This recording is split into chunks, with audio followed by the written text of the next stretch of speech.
लोग कहते हैं कि करबला में हजरत इमाम हुसैन की मदद के लिए कोई नहीं आया, लेकिन सच तो ये है कि उस दिन जमीन और आसमान की हर ताकत उनकी एक आवाज पर लड़ने के लिए तैयार थी। ये वाकया आशूरा के दिन का है। जिन्नात का बादशाह जाफर, जिन अपने दरबार में तख्त पर बैठा जश्न मना रहा था, उसे इस बात की खबर ही न थी कि करबला में नबी करीम सल्लल्लाहु अलैहि वसल्लम के घराने पर क्या गुजर रही है। अचानक उसके तख्त के नीचे से दो जिन रोते और मातम करते हुए गुजरे।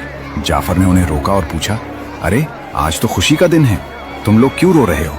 इन जिन्नात ने रोते हुए जवाब दिया, ऐ बादशाह, क्या आपको खबर नहीं? अभी हमारा गुजर करबला की सरजमीन से हुआ है। वहां हमने देखा कि रसूलुल्लाह सल्लल्लाहु अलैहि वसल्लम के प्यारे नवासे हुसैन इब्ने अली खून में लथपथ हैं। उन पर तीरों की बारिश हो रही है और वो सजदे में है। ये सुनते ही जाफर जिन के कदमों तले से जमीन निकल गई। उसने फौरन जश्न रोक दिया, सर से ताज उतार फेंका और जंगी लिबास पहन लिया।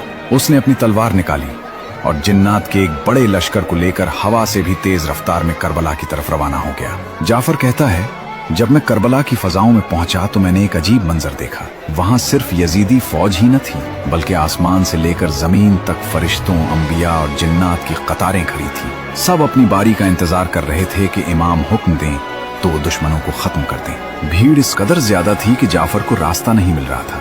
इसी लम्हे इमाम हुसैन रजी अल्लाह अन्हु ने नजर उठाई और फरमाया, जाफर मेरे पास आओ। जाफर जिन रोता हुआ इमाम के कदमों में गिर गया और अर्ज की, आका मेरे पास जिन्नात की बहुत बड़ी फौज है, मुझे इजाजत दें, मैं पलक झपकते ही उन यजीदियों को राख कर दूंगा, उनका नाम और निशान मिटा दूंगा। मगर इमाम हुसैन रजी अल्लाह अन्हु ने निहायत सुकून से फरमाया, नहीं जाफर, रुक जाओ। अगर मैं चाहूं तो एक इशारे में दुनिया पलट दूं, लेकिन मैं अपने नाना के दीन को बचाने के लिए और अपने रब की रजा के लिए ये सब्र कर रहा हूँ। मुझे अपने अल्लाह की मर्जी सबसे ज्यादा अजीज है। दोस्तों याद रखना, करबला में इमाम हुसैन रजी अल्लाह अन्हु बेबस नहीं थे।